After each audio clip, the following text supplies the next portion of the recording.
solución. En el caso de que, como les dije antes, no haya una solución, el juez va a dictar la sentencia y la falta de acuerdo de los esposos no va a impedir que eso así sea.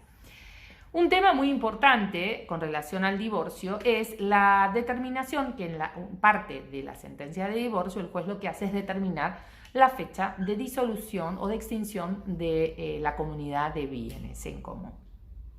¿Y cuál va a ser esa fecha? De acuerdo a lo que establece el artículo 480 del Código Civil y Comercial, esa fecha va a ser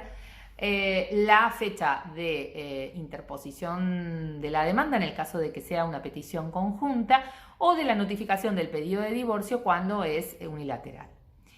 Pero si a esas dos fechas existe o le precede una separación de hecho de los esposos, lo que va a hacer el juez es declarar disuelta la comunidad con efecto retroactivo a la fecha de separación de hecho, porque recordemos que en el régimen de comunidad la vida en común, la convivencia, es el elemento sustancial que le da origen y razón de ser a esa comunidad de bienes que se forma cuando los esposos así lo deciden.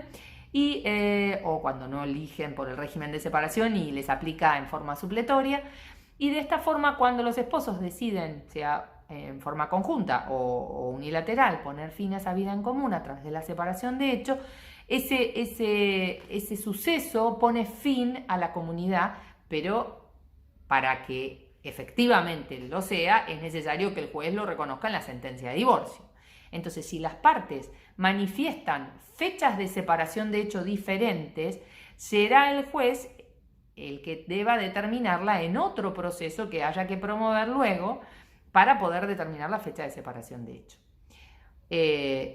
Otros autores entienden que el juez, en el caso de que no haya acuerdo en la fecha de separación de hecho, va a tener que declararla disuelta o al momento en el que se notifica el pedido de la petición de divorcio o bien a la interposición de la demanda. Y en todo caso, cuando se produzca prueba en el proceso de determinación, se determinará el momento. Lo cierto es que esto es un tema importante porque la fecha de disolución, si hubo bienes adquiridos entre la separación de hecho y las fechas que señala el 480 con relación al efecto retroactivo de la sentencia, pueden condicionar la participación o no de los bienes adquiridos en ese momento. Por eso siempre es importante explicarles a la gente que lo ideal es que cualquier adquisición patrimonial deba hacerse luego del dictado de la sentencia de divorcio, una vez que esté consentido, firme y ejecutoriada, ¿no? La sentencia de divorcio, para evitar cualquier tipo de planteos. Recientemente ha habido un fallo muy interesante del Superior Tribunal de Justicia de Salta, en donde ha determinado el carácter ganancial de los bienes adquiridos durante la separación de hecho, pero porque fueron adquiridos con posterioridad al día siguiente de la separación de hecho, con lo cual en ese caso era obvio que los fondos utilizados para la adquisición de esa vivienda fueron con fondos provenientes de la vida en común. Entonces, bueno, no siempre que sean adquiridos durante la separación de hecho implica per se que sean anómalos, ¿no? Que no sean participables y no ingresen a la masa a dividir. En este caso, bueno, el sentido común hacía pensar de que esos fondos, ese dinero, ya se tenía al momento en el que la operación fue hecha porque fue al día siguiente de la separación de hecho. Bueno, nada, es un fallo que se los traigo a colación porque es importante. Con relación al procedimiento o al tiempo o al plazo en el que se regula este pedido de traslado del pedido y de la formulación de las propuestas, va a depender del criterio hasta que tanto tengamos un código procesal adecuado o ayornado a la reforma del Código Civil y Comercial. Va a depender del tiempo que disponga el juez en su traslado, ¿sí? Generalmente lo que uno tiene que pensar